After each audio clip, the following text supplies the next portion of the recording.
కట్టి ఊళ్ళోకి వచ్చనమ్మా చాలారి పూలు పెట్టి జాతరులు తెచ్చనమ్మా తంగేడు పూలు పెట్టి రంగాణ దూకేనమ్మా ముక్కు ముక్కెర పెట్టి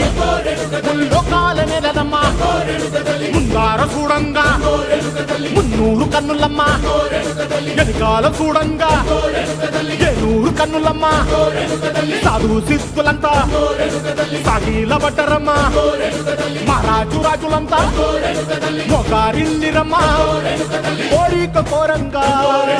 రంగులు పూసినాము ఆశలు తీరంగా ఏసాలు వేసినాము నీకన్నా పెద్ద దిక్కులో కాన ఎక్కడుంది నైవేద్యం ఎట్టంగా మా కాడ ఏమిటి